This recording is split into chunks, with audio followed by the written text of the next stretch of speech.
So I've been taking a look of my recent work and comparing that to some of my photos that I took around about 5 years ago.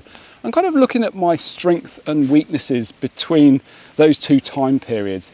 And I've uncovered quite a few things that I think have really helped me to improve as a photographer over that time. And I'd like to share those with you today in the hope that it might help you with your own photography as well. And we're at this amazing place here in the heart of North Wales as well, with my good friend Henry Turner, who's just down there taking a photograph. Anyway, let's get into today's video.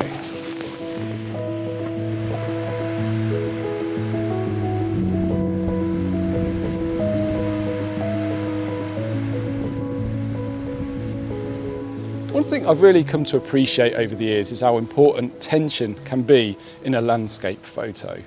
Now, when I first started, I tended to focus on making sure everything felt neat and tidy, maybe even a little bit symmetrical. But as I've gotten further down the road, I've started to realise that sometimes the most interesting images, to me at least, are the ones that offer a little bit of intrigue, where there's just that little bit of pull or something slightly unresolved. And it might be the element that drifts off the side of the frame, or a bright area in the image that kind of pushes the viewer's eye across the frame. And I think that tiny bit of imbalance can sometimes keep the viewer looking at an image and engaging with it for a lot longer. I think visual tension really comes down to how you arrange the elements within your composition. And sometimes I think if an image is too visually perfect, it can feel a little bit contrived. Now here's a good example. This single leaf kind of looks like I placed it there because it's kind of perfect looking. Yes, I guess it's calm, but it doesn't really look very natural. Whereas this shot isn't perfect because the leaf in the centre has another leaf just below it, so it looks less contrived. And when I look at it, I enjoy the way nature has decorated this stone slab. I can almost imagine how the leaves and needles have just drifted into place. Now in years gone by, I would have 100% removed that lower leaf and then took the photo. But I think by leaving it in, it feels less contrived, and that keeps me looking at the image, and it keeps me more engaged. I think one of the key things is learning when to emphasise visual tension and when to keep things really calm. I think nowadays I rarely clone things out of my images as well, but 10 years ago I regularly go around the scene cleaning up and removing things like twigs or leaves that awkwardly caught the light, with a view of calmness in mind. But I guess the issue with that approach as well is that you know what you removed, and on a personal level that can kind of create a disconnection with the photo. So for me, I guess it's about balancing tension with calmness, creating images that still leave you satisfied while offering intrigue and realism. It's basically a balancing act, isn't it? But I think if you deep dive into this subject, I'm sure your photography will improve. I know this topic is often at the forefront of my mind when composing the majority of my landscape photos. So yeah, tension versus calmness. Yeah, a really great topic to delve into. I highly recommend you do. So I've got my first shot of the day set up here looking down into this amazing pool of blue water here. This slate really does help to add colour to the little lakes that we have in this area. And there's an amazing waterfall that drifts into this pool, and there's some silver birch along the edge, really contrasting in the colour here with the blue water. So that is absolutely fantastic. Now I'm trying to go for a very calm image here, a little bit of a long exposure just to accentuate the water flows going down. And I might have to do two separate shots for this, raising the ISO up to 1000 to get a quicker shutter speed to freeze the motion in the silver birch leaves, because it's quite windy today and everything's moving around. So yeah, just a few considerations to think about. So a couple of different exposures, 1/4 of a second for the water and about 1/40th of a second for the silver birch. Simple blend in Photoshop. So yeah, let's go ahead and take the shot.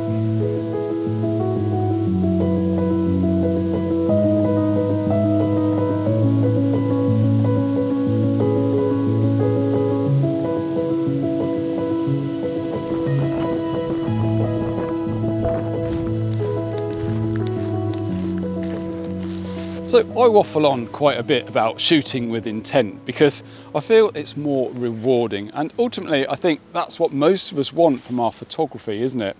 You know, some kind of fulfillment, I guess. You know, when we look back at our photos, it's really nice, isn't it, to think that we meant it from the moment we took the camera out of the bag to the moment we added it to our portfolio or even printed it and hung it on our wall. So one of the things I think I've learned is to shoot with the edit in mind. So before I even press the shutter button, I like to ask myself the question, how am I going to process this? And you know, that means I can expose, compose, bracket, stack, or whatever that is with the final outcome in mind.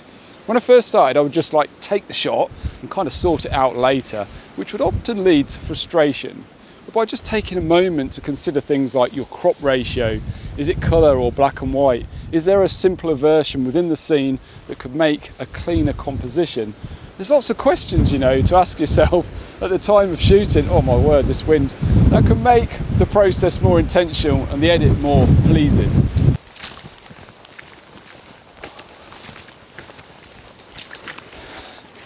Now, speaking of editing, I've been trying out DxO's Photolab 9 a lot recently, and I've been really impressed with it.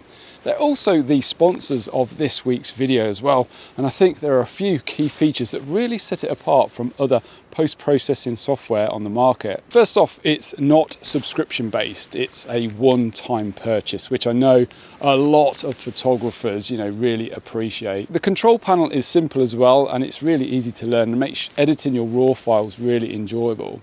One of the standout new tools is the AI masking system. You can just click on the subject, draw a box, or choose from built-in subject types like sky, face, or background. And Photolab automatically creates a detailed mask for that area.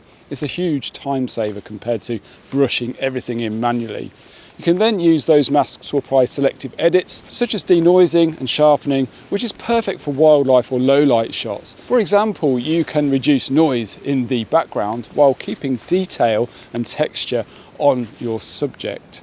Photolab 9 also has expanded file support, including Apple ProRAW and HEIF, so you can edit images from your iPhone or your iPad right alongside your camera files with the same high quality results. And of course, DxO is known for its incredible lens and camera corrections. Things like distortion, vignetting, chromatic aberration are handled automatically as well, giving you a really clean, detailed starting point for your edits. They're also added some nice workflow improvements as well, like batch renaming, image stacking, and favorites, all of which make managing big sets of images a lot easier. If you'd like to try it out, you can head over to shop.dxo.com/EN and use the code IANWORTH15 to get 15% off your purchase of DxO Photolab 9. You can also take advantage of Black Friday discounts as well, with up to 50% off DxO's products until December the 2nd. So a big thanks to DxO for sponsoring this week's video and creating an amazing post-processing tool. Right, on to the next photo.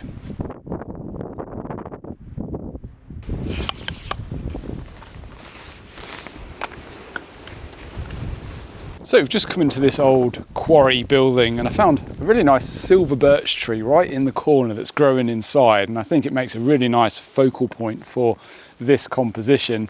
And going back to what I was saying before about shooting with intent, this is kind of one of those compositions where you need to think ahead a little bit, because the sky is like super bright in this image and the dark slate walls we've got down here are obviously very dark. So exposure blend in this image is probably a necessity, to be fair.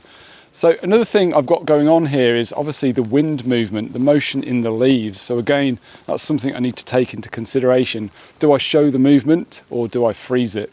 I'm playing around with a few different shutter speeds and just trying to figure out what looks best with the edit in mind. So I think I'm going to be taking a different exposure for the sky and then just blending the sky into this image in post-production, just so I can nicely expose for the shadows here.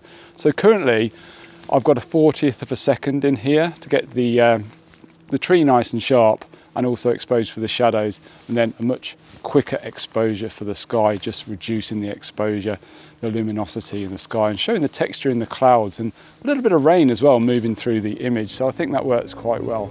So yeah, let's go ahead and take this image and we'll get on to the next point.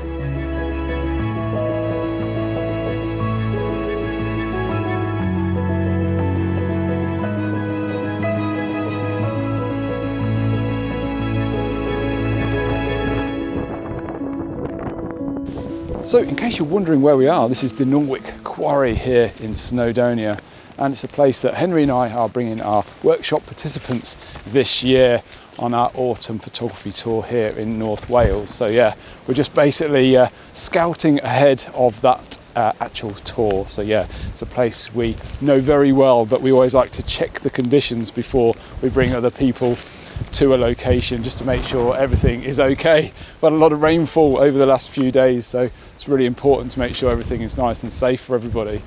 But yeah, what a fantastic location, and it's pretty grim right now. We've had a lot of rain, a lot of wind, but we're battling on through and really enjoying ourselves and finding some new locations along the way, which is always good.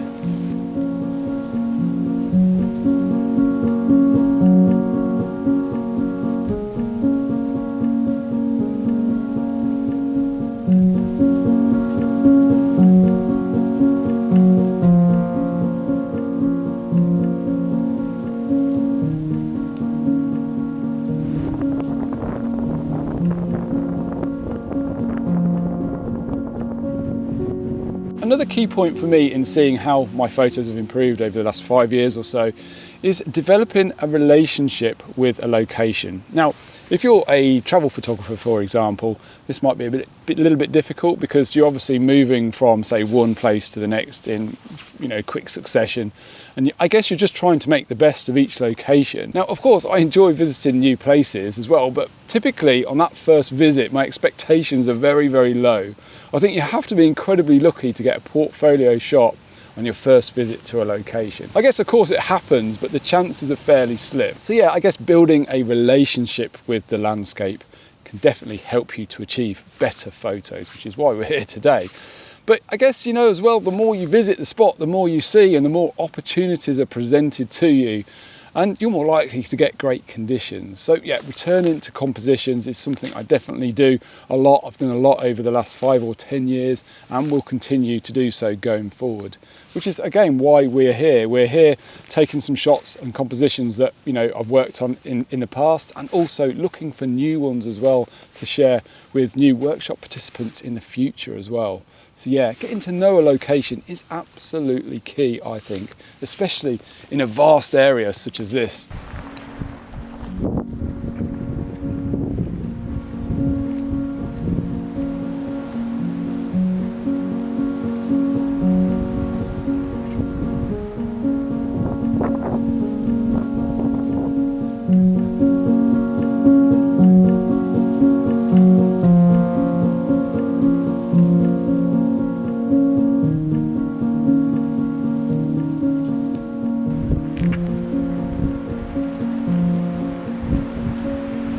So this area down here is really cool. There's lots of autumnal oak trees and birch trees growing out of all of these old abandoned buildings, which is absolutely amazing. But as you might be able to see, the light levels are incredibly low right now.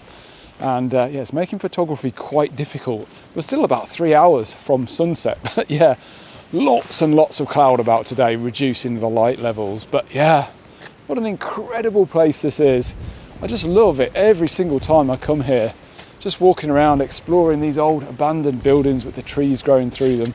It's just absolutely incredible.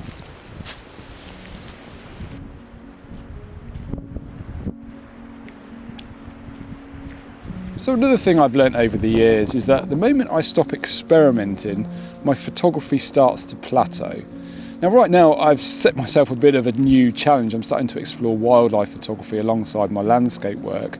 And honestly, I find that really exciting. I'd still call myself an absolute beginner as well when it comes to wildlife. Not so much on the technical side, but more, I guess, in terms of the field craft, learning about the subjects, understanding their behaviour and figuring out how best to approach them. It's such an enjoyable learning process, and I think that's really key.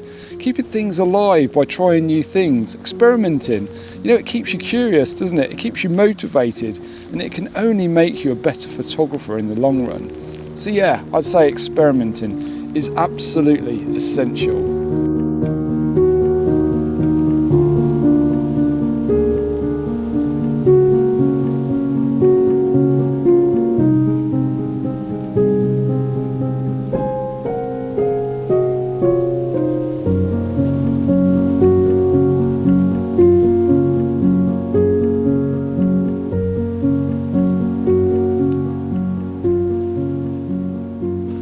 So today has been pretty brutal, to be honest. We've had rain shower after rain shower, really strong winds, but I've thoroughly enjoyed myself, and I've got a couple of images that I think I was pretty happy with, explored some new areas as well that I'd like to revisit. So it's about building that knowledge up of a location, and next time you come, just trying to get a few more shots, especially in a vast landscape such as this one.